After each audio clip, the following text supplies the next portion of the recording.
Então, gente, agora nesse final, né, de encontro, que é a nossa terceira palestra, a gente vai fechar depois do almoço só com a missa, a gente preparou também um testemunho, se a alegria de vocês é a última palestra. Mas a gente vai falar sobre três aspectos importantes aqui. Acho que quem está mais tempo no caminho já conseguiu, está conseguindo entender e valorizar um pouco mais, que é o aspecto, primeiro, do diálogo espiritual. Muito bonito o discurso da direção, porque a direção acontece dentro de um acompanhamento. Um acompanhamento, sim, pode ser do dia a dia, o que você fez, o que você está fazendo, mas o acompanhamento ele também passa através de um momento de pelo menos uma hora por mês que precisa conversar, precisa abrir o coração. O nome disso se chama diálogo. Sei que para alguns a gente tem um pouco de alergia de falar de nós mesmos. É um sacrifício para conseguir falar. Parece que é o acompanhador que tem que correr atrás da pessoa. Você pode, não pode, pode, não pode, pode, aí marca e não vai. Como se a gente tivesse todo o tempo do mundo, né? É um sinal de maturidade, né? Sinal de grande maturidade. A gente vai entender o porquê. Porque não tem como supor que a gente está acompanhando uma pessoa se ela não se deixa guiar. E aí, diante de Deus, o acompanhador ele vai rezar por você, vai te colocar. Talvez vai até ter alguma inspiração para ajudar você em alguma coisa, só que ele nunca vai conseguir te falar, porque você nunca é disponível a escutar. Ou talvez precisa, ou a gente coloca no diálogo. Quando consegue, já é um primeiro passo, mas o diálogo espiritual não quer dizer que é um desabafo. Ah, eu preciso falar com o senhor, eu preciso falar com a senhora, porque está morrendo todo mundo em casa, meu gato morreu. Nossa, eu precisava brigar, porque aí eu fiquei, nossa, estou me sentindo mais leve agora. Você vomitou todos os meus problemas, mas tipo, não foi um diálogo espiritual. Foi um diálogo de salva-vidas.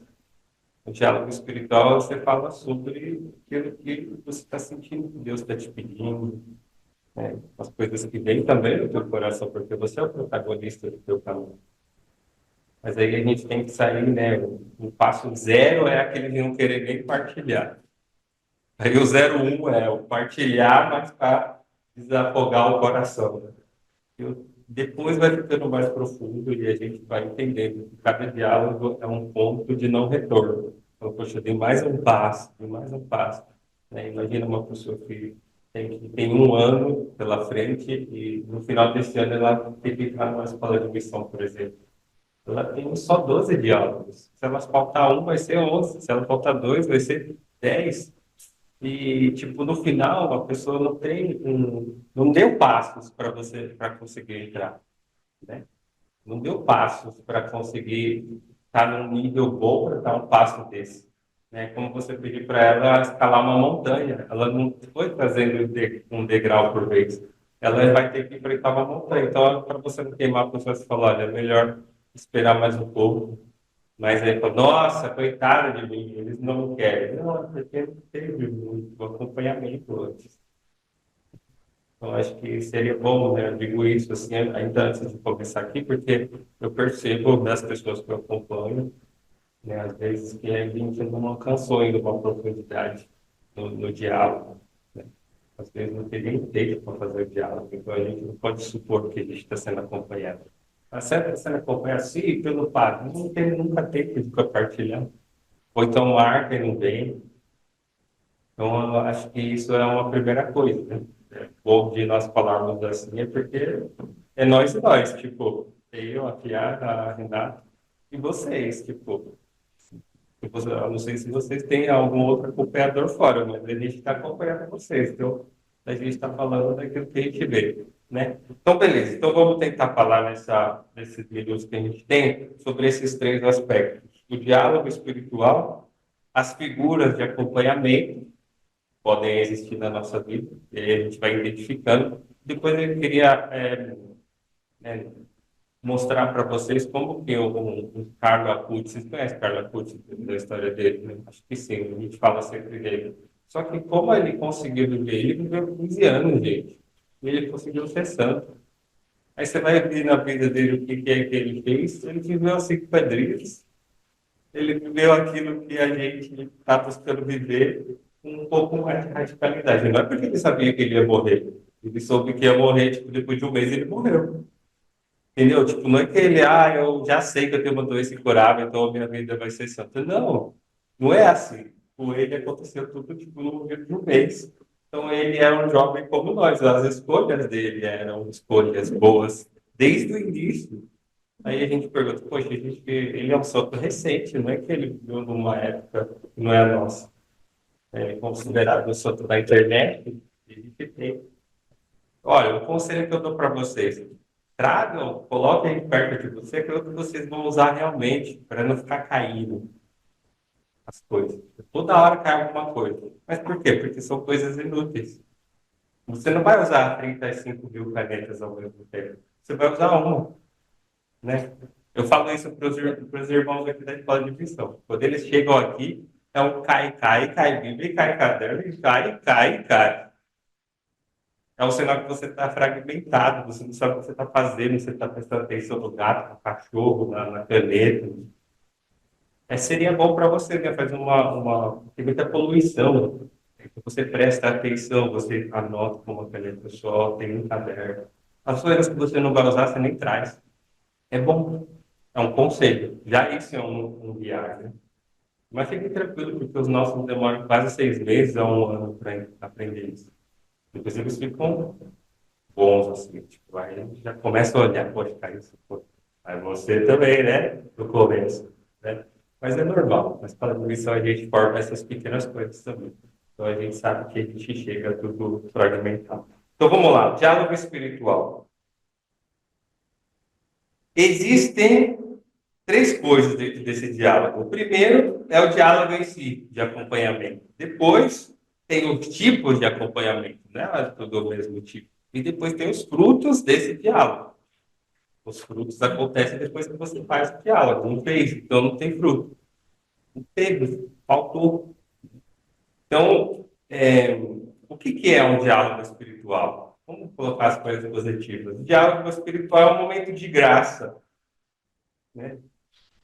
Jesus está no meio de 2 ou 3 pessoas reunidas, não é? Vocês lembram dessa passagem, não é? Onde 2 ou 3 estão reunidos no meu nome, eu estarei presente. Então, quando 2 pessoas, já pelo fato de elas se reunirem e falar, agora sim, agora nós vamos conversar sobre Jesus. Nossa, Jesus fica feliz demais, né? Mas sim, agora eu quero falar aqui, não é? E Deus usa a boca, o pensamento, o sentimento da pessoa para nos iluminar. Só que se nunca acontece, a gente nunca marca o encontro com Jesus, a gente não consegue.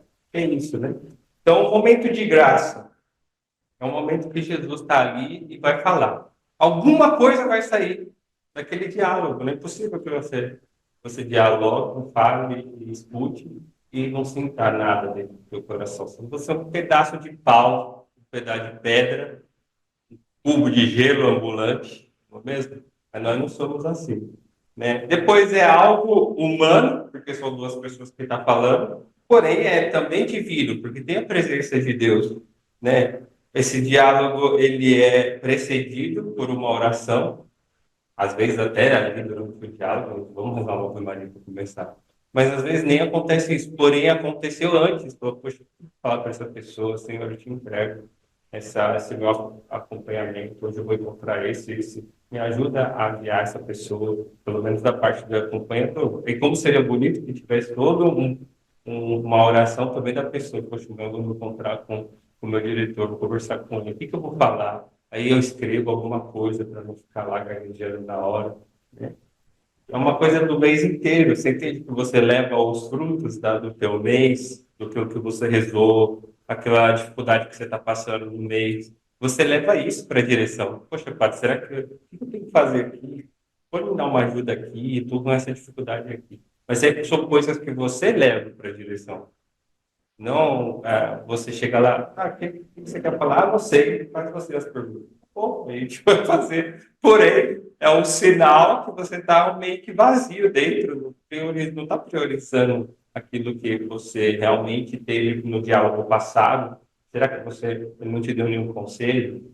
Então você começa das coisas que você já conversou da vez passada. Quando consegui colocar em prática, não. Nossa, eu tive dificuldade aqui, ó. Eu consegui sair do zero e estou no 10, mas ainda falta 70. Nossa, que bom. Falta 90 para o 100%. Então, tipo, você vai falando, porque é normal que tenha uma gradualidade. Até na amizade, né? Tipo, se eu nunca conversei com uma pessoa, aí eu vou conversar a primeira vez, é normal que ele começar, quem são seus pais, seus parentes, sua família, para ir conhecendo, mas aí depois vai ficando profundo. Só que precisa ter uma continuidade. Então, beleza. Então, tudo isso faz a gente criar o quê? Vínculo. No começo é difícil, mas aí depois você vai, poxa, eu sinto falta quando eu não converso. Porque, né, parece que é uma visão de fora, hein? Uma visão mesmo de uma pessoa que reza, que me assumiu na direção, que está também vibrando com os meus passos. Não sou só eu que quero crescer, a pessoa também quer que você cresça, né? Então, lógico que esse diálogo não pode ser, ô, como é que você está? Tudo bem? Beleza, conversei. Não, você escolhe um lugar, né? Às vezes a gente tem isso como pastoral. Então, às vezes a gente pega o trem, vai até o lugar que a pessoa mora. Às vezes a gente vai fazer uma visita para a pessoa, conversa com ela. Aí, hoje em dia, infelizmente, mas Carla Putz abençoou isso, né? Que ele era o patrão, ele é o patrono da internet. Mas hoje a gente não consegue se encontrar, a gente fala, vamos fazer um diálogo aqui pelo Zoom, né? E aí vai. E às vezes nem assim a gente consegue, porque a pessoa perdeu a hora, ficou dormindo, né? Complicado, gente. Tá no nível que a gente precisa sair do nível básico, né? A gente precisa dar um passo. Pelo menos de fidelidade, depois Deus vai construindo as outras coisas mais espirituais, né? Vou fazer um feijão com arroz, se tem no meu diálogo mensal, entregar as atividades por admiro, fazer. Aí eu vou já ter um material. Quando eu me encontrar para partilhar, o que eu vou falar? Ah, foi bom o tema, você falou isso e tal. Porque a dificuldade maior nossa é saber o que falar, mas você falou das coisas que você viveu com Deus. Não viveu nada? É difícil de falar. Por isso que a gente sempre pede, não tem uma experiência bonita que você viveu com o diário, tem alguma experiência bonita que você viveu na tua adoração. Ah, não adoro. É, por isso, acho que seria bom a gente tirar algum momento. Ah, não sei, vamos fazer um cronograma, vamos ver quanto tempo você perde, quanto tempo você ganha. E tudo isso já é direção, entendeu? Então, para ele ser profundo, precisa ter um lugar, um momento. A gente aconselha que seja pelo menos uma hora por mês. E que naquela hora esteja só a pessoa, tipo, não seja num lugar que entra gente, que sai gente, que no meio da rua, fazendo outra coisa. Não é tipo com o telefone na frente. Ah, peraí que eu vou responder aqui, ó, desculpa aí, tá? Complicado, né? Acho que a pessoa não se sente bem, mas também a pessoa que está lá dedicando aquele tempo para ela, ela está deixando de fazer outra coisa com você e parece que você está entediada. Ah, tá bom, então. Né? A minha vocação eu já sei, eu fiz os meus passos, né? Quem está buscando também é a pessoa acompanhada. Então, eu acho que a pessoa mais interessada em entender as coisas seria a pessoa que está sendo acompanhada. Só que às vezes, né? Mas a gente sabe já que no começo é um pouco assim, a gente precisa ter um pouco de paciência. Só que aí depois a gente vai vendo que vai passando o tempo, a pessoa não dá passos, aí fica o acompanhador, além de chorar e gemer na oração diante de Deus, porque a pessoa que está te acompanhando, gente, não é brincadeira, não. Ela sabe, né? Se ela for séria, ela sabe que Deus vai pedir conta da sua caminhada para ela. Só que só tem você panguando e a pessoa está lá para me ajudar ela. Só que aí depois tudo tem um fim, né? Aí depois não tem mais, a gente percebe que a pessoa ainda não está pronta para ser acompanhada e aí a gente está bom, caminha um pouco, depois a gente volta a falar. Porque, né, não digo que é uma perca de tempo, não é. qualquer coisa, né? Quando a gente se reúne, quando está em comunhão, sempre sai fora alguma coisa. Só que aí depois existe uma responsabilidade da pessoa que entendeu o passo que ela tem que dar, de dar o passo, senão ela vai ficar sempre ali, parada, né? Vocês entenderam mais ou menos, então? O diálogo é lógico, se é um diálogo, é duas pessoas que falam, uma escuta e uma. Não é que o diretor chega lá e fala tudo e a pessoa não fala nada. Pelo contrário, é a pessoa que fala. Os melhores diálogos são aqueles que a pessoa fala e o diretor fica escutando. E depois, no final, ele dá uma síntese e fala: olha, eu acho que você poderia fazer isso, fazer aquilo outro. Dá só conselhos, mas quem é o protagonista? É você. Você que escolhe. Não é? Então, beleza. Então, dito que o que é o diálogo, e aí tem frutos, né, esse diálogo. Os frutos do diálogo é justamente esse. A pessoa te escutou, ela resolve com você, então ela vai te dar orientações. Poxa, eu estou perdido. Não, peraí, aparece o endereço. Ah, que bom, né? Você já sabe que você vai sair do ponto A e vai chegar no ponto B, né? Você não está mais perdido, porque a pessoa te deu uma orientação. Aí depois no próximo mês, a pessoa vai verificar a orientação que ela deu, né? Então não é que vai começar do zero, uma outra coisa. Ela vai te perguntar as coisas, né? Não vai mais te perguntar do ponto A, vai te perguntar, tá bom, do ponto B ao Z, como que a gente vai fazer? Porque o A, ela pressupõe que você já fez. Mas ele fala, você fez o ponto A? Não. Aí ela volta lá de novo. Mas por quê? Qual foi a dificuldade? Aí chega no terceiro mês que você deveria estar no ponto C. Ah, você fez o ponto A e o B? Não. Então volta para o ponto A. É complicado, gente. Tá bom. Aí tem. Você fala, poxa, padre, mas isso daqui é só na questão da direção? Não, existem outros acompanhantes. Por exemplo, a maioria de vocês estão na equipe, né? Aí algumas pessoas falam, "Ó, vocês podem ajudar a gente, né? Você já está um bom tempo, pode ajudar a gente a ser um amigo Belém de alguém, chamar para os encontros, né? Aí você cuida de duas, três, quatro pessoas no máximo. Aí você esquece delas, não chama para o encontro, não sabe como está. Deus também age. Você é um anjo lá que fica perto da pessoa. Você ainda não tem toda essa carga de responder pela vida dela. Porém, Deus está te pedindo essa ajuda para você ser um amigo, né? Só que aqui ainda é um nível simples, que todos nós podemos fazer a experiência. Já é difícil, não é? Você liga para a pessoa, você vai vir? Ah, não, não é o meu gato. Você vai vir? Não, porque eu não tenho uma dor de cabeça. Você vai vir? Não, porque pai, para, né? Para a igreja rezar, né? Mas, né? Então, às vezes dá uma coisa, só que aí aquela raiva se transforma em oração. Pô, Deus, ajuda essa pessoa que ela não entendeu o que ela está perdendo, né? O caminho é certo. Mas então, além desse nível que pode ser simples para cada um de nós, que basta que a gente tenha um pouquinho mais de caminho, a gente já pode ajudar uma pessoa, porque na missão Belém é muito simples, né? Aquela ditada. Náufrago, salvando, não. Como é que quando a gente for santo, a gente pode ajudar uma pessoa? Pelo contrário, a gente vai caminhando, vai vendo quem que a gente pode ajudar. A gente vai se colocando à disposição. Isso é uma coisa bonita, né? E Deus abençoa muito.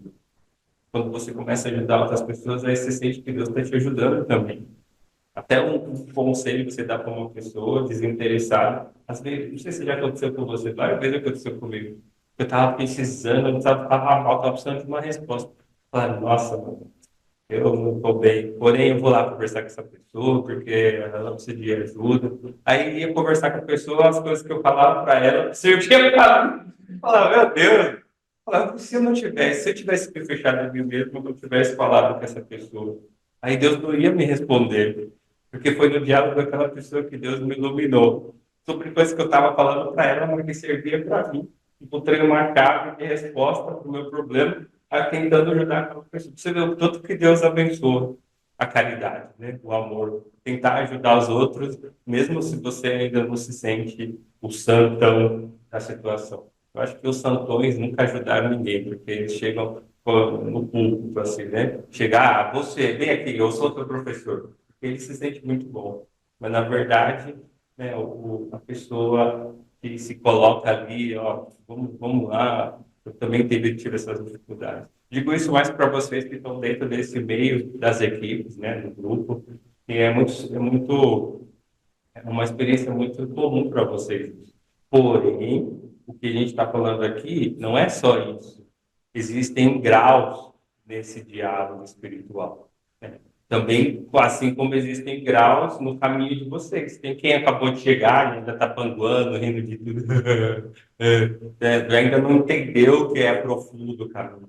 Mas é normal, quem chega assim e depois vai se educando para entender orientações. Só que tem gente que já caminha 2, 3 anos, 4 anos, já sabe como é que é. Aí já consegue alcançar uma profundidade. Aí olha só os níveis, a gente falava da figura do acompanhador, né?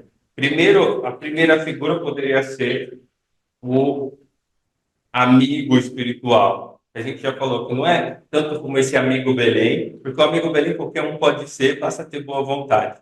Mas quando está começando uma certa profundidade, aí a gente é, pode chamar de um amigo. É um nível básico assim, né, de acompanhamento. É alguém sempre presente, alguém com quem desabafar, mas não é só desabafar, né? Não é só um desabafo. Alguém com quem esclarecemos as dúvidas, né? Pode ser o coordenador da equipe, poxa, o cara já está responsável, pode ser o pai da casa, pode ser alguém, né, se a gente fala no caso de acolhimento.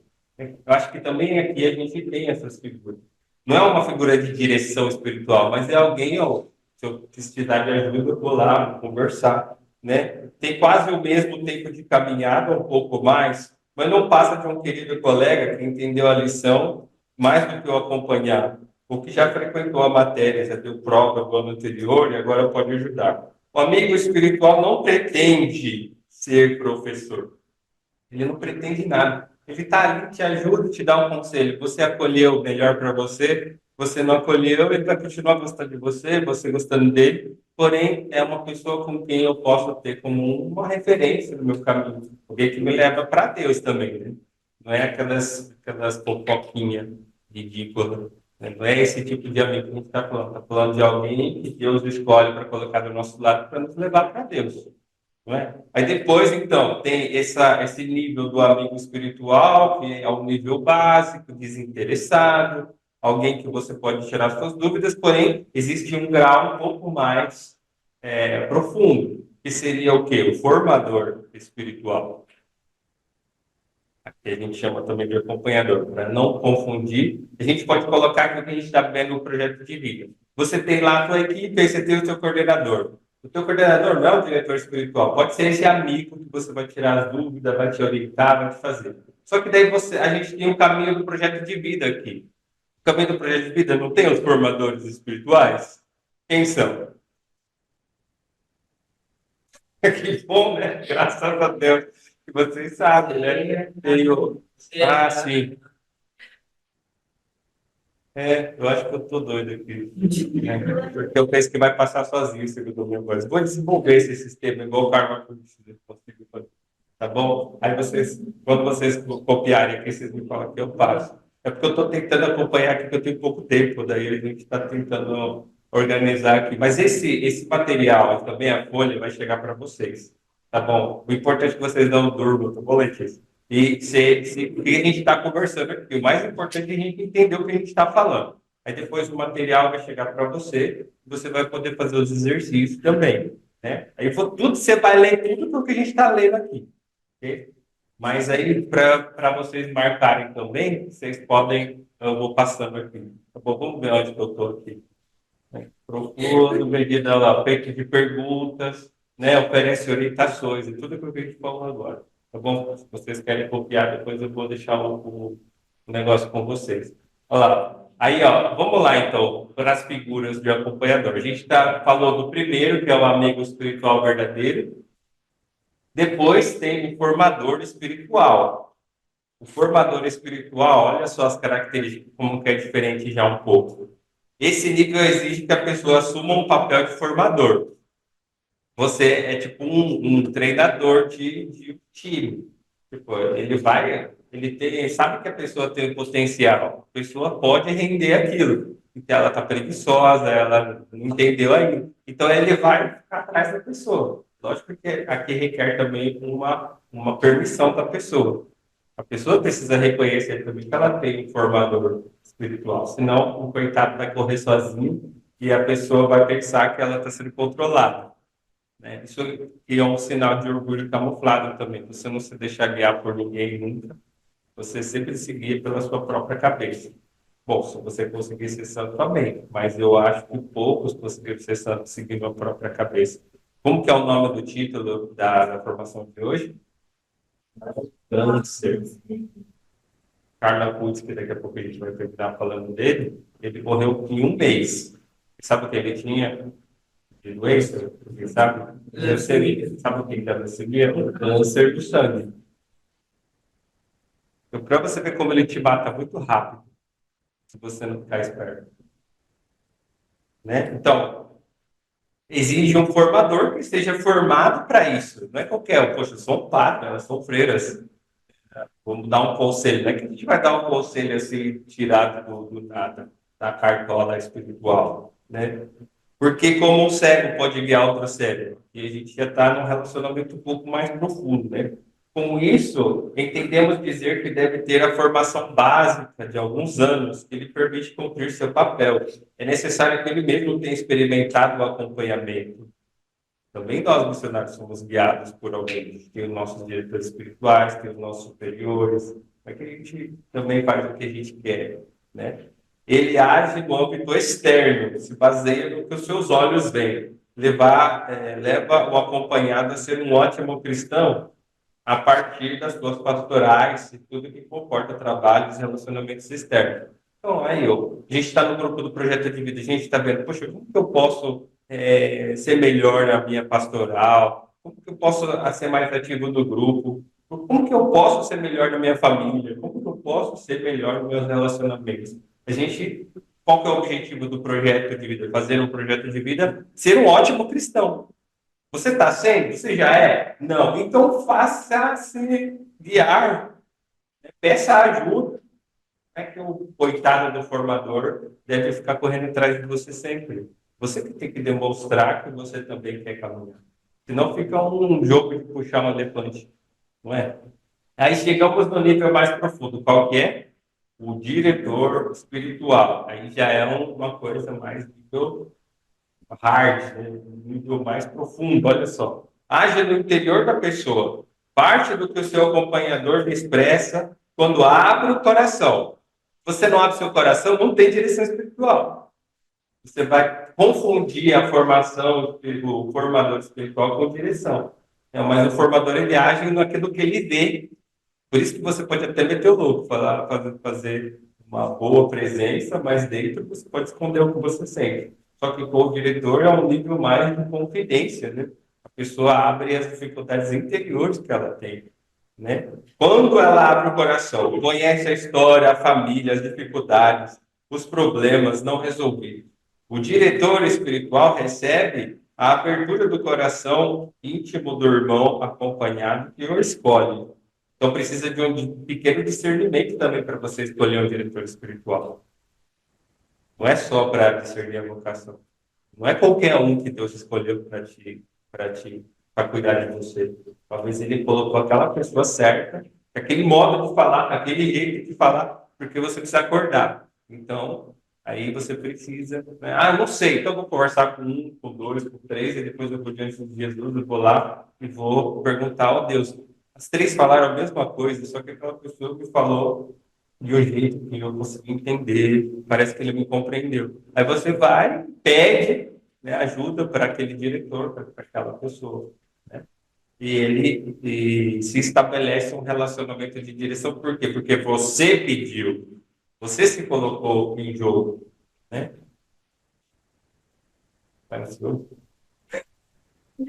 Como a primeira coisa, ele está obrigado ao silêncio. Então, o relacionamento de direção espiritual é quase como uma confissão, não é que ele sai falando da sua vida para todo mundo, né? Então, um relacionamento bem estreito mesmo, né? A sua função é colocar seu acompanhado diante de Deus, colocá-lo em Deus, ajudá-lo a entrar em comunhão com Deus, a entregar sua vida a Deus.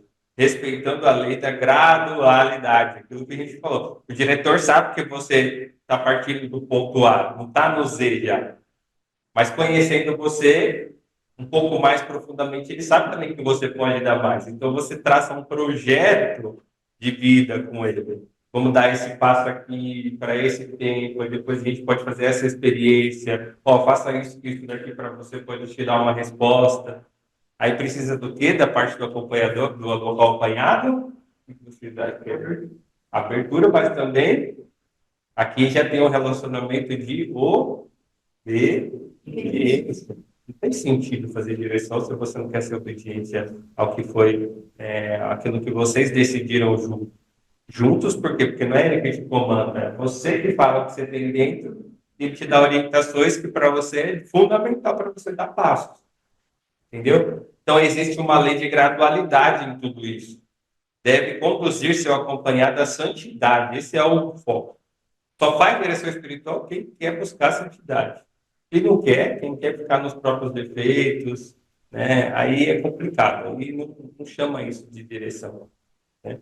Ele ajuda as pessoas nas várias esferas do ser humano, tendo uma atenção especial para os problemas fundamentais que afetam uma pessoa que ele pede a fazer qualquer caminhada espiritual. Então, por isso que ele precisa, além do formador espiritual, ele precisa de, né, ser uma pessoa que realmente consiga fazer uma direção espiritual. Aí, geralmente, as pessoas vão mesmo nos padres, nas freiras, porque tem uma certa autoridade. O padre, ele é o seu ofício guiar as almas. Uma freira também bem formada, ela pode fazer direção sim, porque ela mesma tem a sua direção, né? Então, a gente poderia agora, nesses minutos que nos restam, tentar identificar na vida de Carlo Acutis, naqueles 15 anos intensos de vida dele, como que ele viveu isso. Tá bom, João? Então, desencosta, senão você vai dormir, meu filho. Né? Se você está dormindo, desencosta. Então, algumas pessoas. Peraí, deixa eu colocar aqui. Como que ele era conhecido? Como anjo da juventude. Agora ele é conhecido, né? Vocês sabem que ele era o beato, né? Bem-aventurado. Porque ele morreu em ardor de santidade, a gente vai entender o porquê. Depois ele tem um milagre atribuído a ele pela intercessão dele. Aí a pessoa vira beata. E com 2 milagres ela pode ser canonizada santa. Já aconteceu o segundo. E aí ele está para ser canonizado santo proximamente. Lindo, né? É uma pessoa que viveu aí nos nossos tempos. Então vamos ler alguma coisa sobre ele e vamos identificar, né, para a gente entender como que uma pessoa pode chegar à santidade. Porque senão parece conceitos, né? Ah, o padre falou lá da direção, é tudo que eu já sabia. Ah, nossa senhora. Bom, ok. Porém, olha só, isso que a gente está falando pode salvar a sua alma e fazer de você um santo, se você souber aproveitar. Então, Deus olhou para você na sua pequenez e falou: olha, eu quero dar essa possibilidade para Letícia ser santa. Se ela aproveitar, pode ser uma santinha igual Carla Cutis, né? Letícia Cutis. É, poxa, mas aí ela vai e fica metendo louco na vontade de Deus. Não é isso que ela faz, é sério, né? Aí, o que que acontece? Será que Deus é injusto? Ele quis que Carlos Acutis fosse santo e você não? Será que ele não está te dando para você também a possibilidade de você se converter, ser santo como Carlos Acutis foi? Ninguém aqui sabe quanto tempo de vida vai ter. Aí vai esperar que você tenha aí uma leucemia, um câncer, além daquele dólar de ser humano, né? Você tem alguma doença grave para você falar, ah, agora sim você é de Deus. Aí vai ser uma coisa, não vai ser uma coisa gratuita. Você vai, porque você está com medo, né? Carla Putz, ele foi coerente. A morte dele foi só um passo a mais. A gente vai ver aqui, ó. Algumas pessoas saem da vida para entrar na história, outras para entrar no céu. Vamos conhecer a comovente história do menino que, no leito de morte, ofereceu sua vida pela igreja e pelo Santo Padre. Você sabia disso? Ele ofereceu, quando ele soube mesmo que a doença dele era incurável, ele sabia que ele ia morrer. E ele fez essa oração, ele se ofereceu, né, pela, ofereceu as dores dele, a vida dele, naquele momento derradeiro ali daquele mês. Ele estava morrendo pelo seu pai, pela igreja. Então, isso que faz dele uma pessoa especial, além de toda a vida que a gente vai tentar conhecer agora. Ele morreu em dia 12 de outubro, dia de Nossa Senhora Aparecida. Falecia Carlo Acutis, vítima de uma grave leucemia, um câncer no sangue. No leito de morte, desejou ardentemente que seus sofrimentos fossem oferecidos a Deus, pela Santa Igreja e pelo Papa.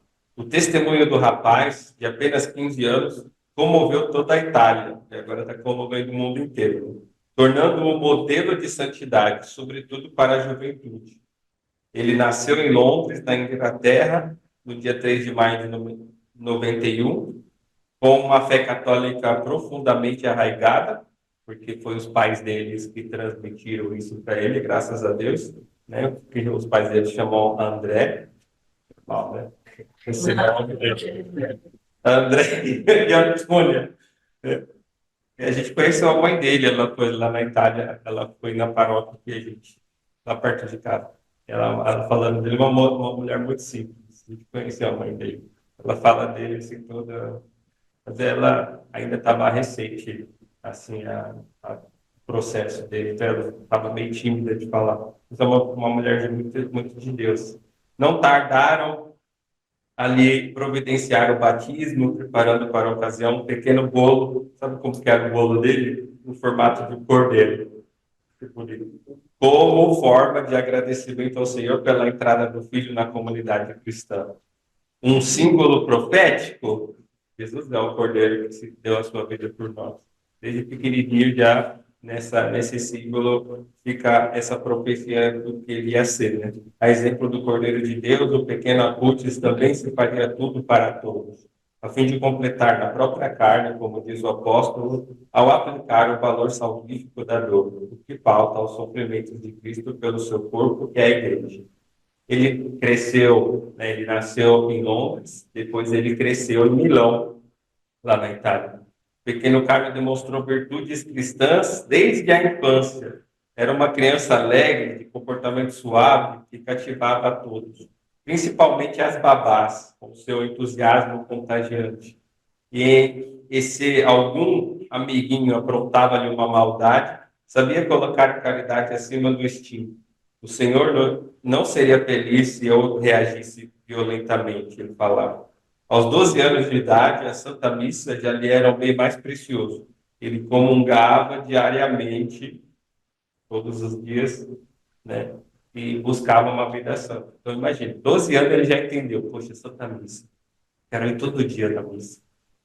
Olha que virtude, né, que ele tinha. Tamanha espiritualidade chamava a atenção dos mais próximos. Certa vez, preferiu participar de uma peregrinação a Assis, a Itália, a visitar outros lugares por diversão. O comportamento do garoto levava os parentes a considerarem uma vítima dos pais.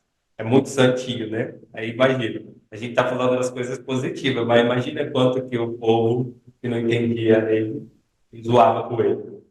Porque todo mundo que quer ser de Deus é criticado.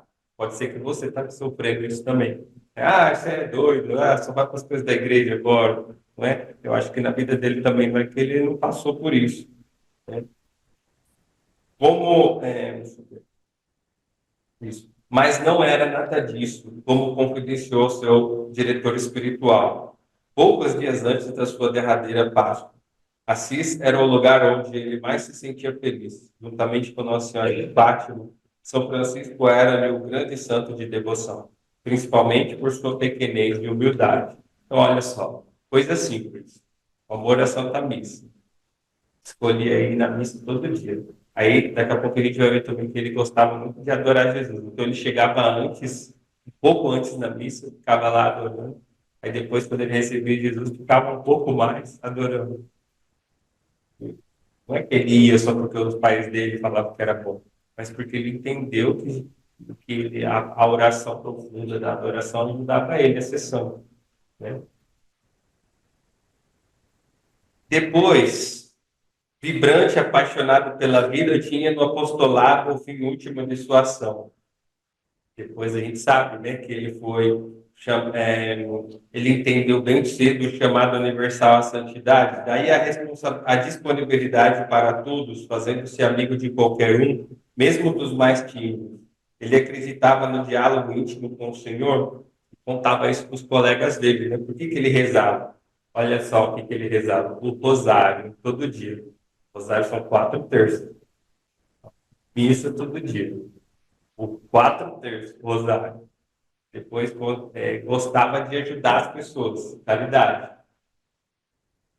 Após, após a morte de Carlos, voltei para a igreja e acho que isso pode ser mérito da sua intercessão, conta um colega dele, que ele ficava enchendo as paciências desse amigo para ele ir na igreja. Aí um amigo dele se comoveu com a morte dele e depois começou a ir na igreja, vai até hoje. E ele fala, tenho certeza que foi a intercessão de Carla Cutis. Né? Aí depois ele estudou no Instituto de Liceu, lá na Itália, do Leão XIII, e começou a desenvolver uma paixão por computadores, pela internet. Só que o que ele falava, até o Papa Francisco falava isso, né, quando foi falar sobre ele. Falou, ele foi um jovem que não se prostrou aos perigos, aos laços da internet, da rede social.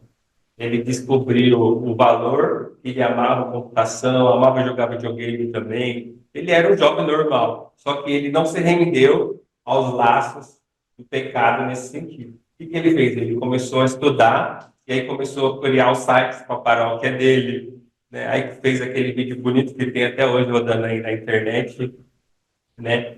Rodando na internet que ele fez lá os milagres eucarísticos, né? Tem um site que ele colocou que é um mapa do tesouro, para quem quer acessar. Encontrar Jesus na Eucaristia, amar Jesus na Eucaristia. Ele, ele é um padroeiro da internet, ele foi chamado. Em 2006, com apenas 15 anos, Carlo Acutis descobriu uma grave doença, a leucemia, confundida inicialmente com uma inofensiva cachumba. Cachumba, vocês sabem o que é, né? Uma inflamação aqui. O mal acabou se alastrando rapidamente, mesmo com vários tratamentos, causando-lhe a morte em apenas um mês. Às 6h45 do dia 12 de outubro de 2006, o Senhor levava para a vida eterna, Carlo Acutis. Perto de falecer, confidenciou aos seus pais: ofereço todos os suprimentos desta minha partida ao Senhor, para o Papa, a Igreja, para não fazer purgatório e ir direto para o paraíso. Ele também, além de tudo, era muito inteligente, ele conhecia muito bem a nossa doutrina e sabia que uma pessoa doente, quando oferece os próprios sacrifícios, né, é como se estivesse fazendo purgatório aqui na Terra. E todos nós podemos fazer isso. Você acha que você sofre muito? Então oferece seu sacrifício pela sua santidade, pela santidade das pessoas que você ama. Você vai ver que é muito frutuoso. Além, isso já seria bom, que aí você não ia cair só na murmuração. Lá, agora eu não quero mais, caminhar com Deus, só sou, sabe? Isso distingue o santo do pecador.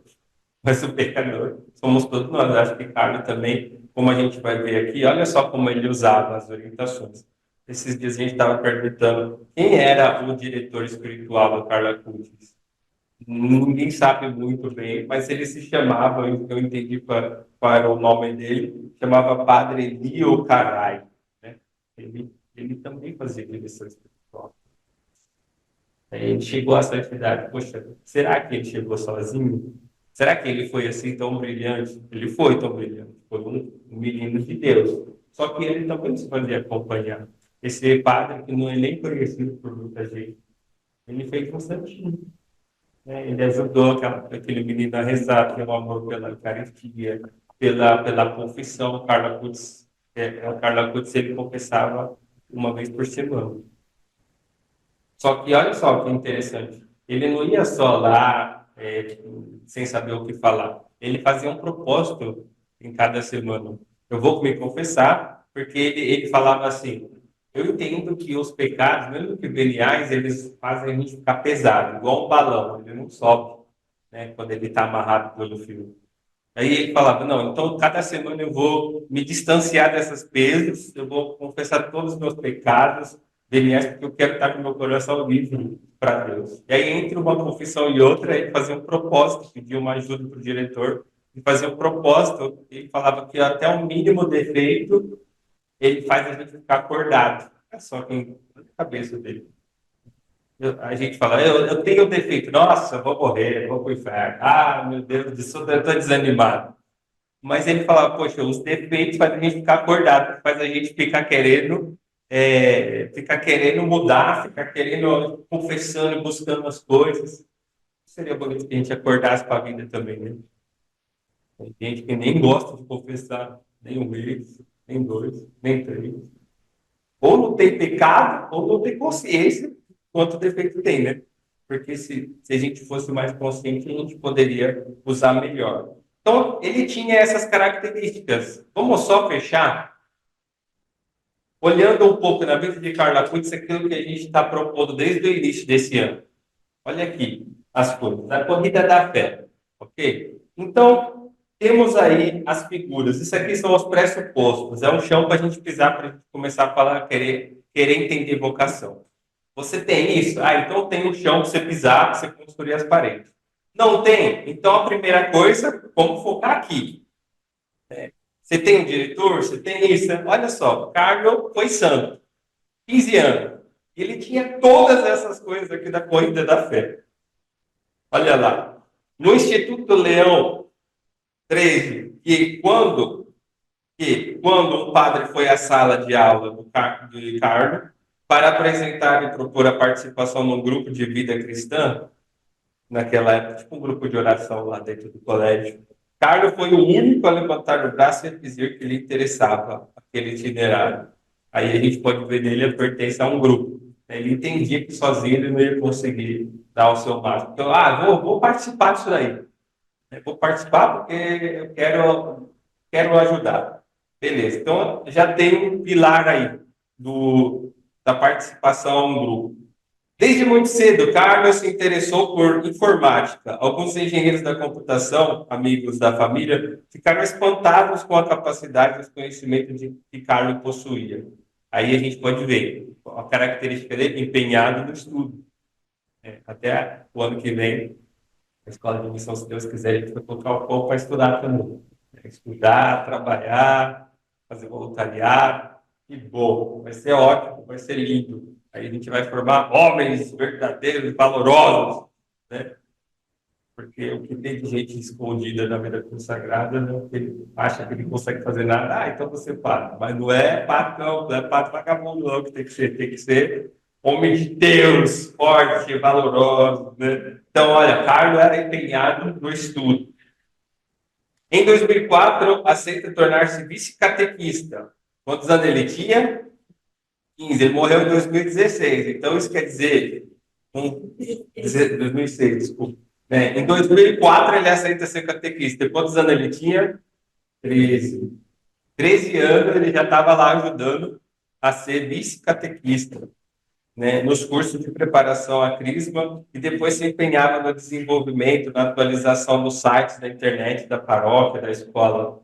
Essa era a pastoral dele. Qual que é a sua? Você tem uma pastoral? Sim, o Éfata, sim, o Ajarai, sim, o Exuá. Bom, isso também é a sua via, pode ser a sua via de santidade. Entendeu? Entendeu, João? Cara, também se envolvia em vários projetos da escola. Olha o voluntariado. O voluntariado terá uma importância particular, ajudava a divulgar, empenhava-se em particular em várias iniciativas. Além de toda a caridade que Carlos já praticava no seu dia a dia, também teve um papel particular aquele que realizou através da escola. Também se envolveu em iniciativas de formação cristã, evangelização e voluntariado tinha na vida do Carlos. E ele foi santo fazendo isso. Tem na tua vida também? Que bom, então você está no caminho certo. Não tem? Então você está panguando. Empenhe mais. Né? Gostava de animais. Olha só a vida dele, igual a nossa, né? Gostava de animais, tinha 2 gatos, 4 cachorros, muitos peixes vermelhos. Gostava também de pipa, de desenho animado, de filmes, de jogos eletrônicos, amava os personagens de Pokémon. Foi craque de PlayStation, gostava de filme de ação, usava o que conhecia de tecnologia também a serviço da sua vida interior. Fazia os filminhos dele lá, explicando os milagres eucarísticos, falava de Jesus. Você tem um dom? Usa para Deus, meu filho. A gente tem na cabeça falar: agora tem que ir para a igreja, agora tem que deixar tudo aquilo que eu gosto, agora tem que ser um zero à esquerda para ser de Deus. É burro, cara. Para com isso. Deus te deu o dom. É para você usar para Deus. E é bonito quando você usa o seu dom para Deus. Né? Mas eu só sei fazer coisa errada. Não, você pode aprender a fazer coisas boas também. Né? Tem o dom da música, usa para Deus. Tem o dom de arrumar as coisas, usa para Deus. Tem o dom de internet, usa para Deus, igual ele usou. Né? Ali a gente está falando as mesmas coisas, tá bom? Então, aqui, para a gente fechar, porque acabou o nosso tempo, vamos ficar aqui nesse acompanhamento que ele fazia. Depois, a gente sabe que Carlos, ele foi santo porque viveu muito bem assim com o Pedrinho. A gente falou do amor que ele tinha pela Eucaristia, mas ele também rezava muito, ele tinha uma intimidade muito grande com a palavra de Deus. Aí, poxa, a gente também tem viagem espiritual, mas que eu não roubar uma intimidade com tudo para falar. Você entende que tem gente que tem uns instrumentos bons para ser só que igual o Caracus? Só que aí a pergunta é, você está usando bem? A direção espiritual aqui, no caso do nosso tema de hoje, olha só. Soma-se a isso a importância de um diretor espiritual. Carlos tinha um diretor espiritual que o ajudava a discernir os caminhos de Deus, que chamava esse padre Mil Caralho, que ajudou ele. Será que tudo aquilo, todos os passos de santidade que ele fez, foi da cabeça dele? Eu acho que não. Acho que alguma boa parte daquilo que ele vivia, das coisas que ele já vivia, mas ele viveu melhor, né? Deu mais, um pouco a mais, um pouco a mais, foi também por causa dessa figura de Deus que Deus colocou. O diretor espiritual é tipo um anjo da guarda. Mas sim, ele não é o anjo da guarda, você tem o seu. Só que você já viu o seu anjo da guarda entrando na sua vida e falou: não, isso aqui você não pode fazer. Não, não, né? Não, não, ele não vai fazer isso. Ele fica em silêncio porque você é livre e ele fica em silêncio até quando você vai pecar. E ele não te abandona, mas ele te faz ser livre. Mas mesmo assim você tem o anjo da guarda que reza por você, que te sugere coisas boas, positivas. Você já viu o desenho do Pica-Pau? Lá quando tem o demoninho? É exatamente, aquele negócio é muito teológico, cara. Eu acho que foi o teólogo que fez aquele desenho. Né? Por causa que aquela é a voz do espírito ruim te provocando, vai lá, faz isso. Né? E tem um anjinho lá que fala, não faz isso. Olha, você não precisa fazer isso. Não precisa ser desse jeito. É a sua consciência. Né? Então, o seu anjo da guarda age assim, ele vai te sugerindo coisas boas. A gente fala, o Espírito Santo me guia. Sim, o Espírito Santo, ele está em você, está ativo em você. Só que o seu anjo da guarda, ele vai te sugerindo coisas boas. Né? Passa alguém perto de você, aí vai o demônio, julga ela, meu Deus, que horrível. Né? E o outro fala, faz isso, seu irmão, dá lá um abraço nele, vai lá buscar um café para ele. Né? E assim vai. São exemplos bobos, mas é um pouco assim que funciona. Então, o diretor espiritual, ele não é um anjo, ele é um irmão que Deus coloca na tua vida. Só que qual que é a função dele? Não é invadir a sua vida ou fazer você fazer a vontade de outros, porque você é livre. Mas ele está ali para te ajudar a discernir bem qual que é a vontade de Deus, o que que é o diabo que está falando, o que que é a voz de um, o que que é a voz do outro.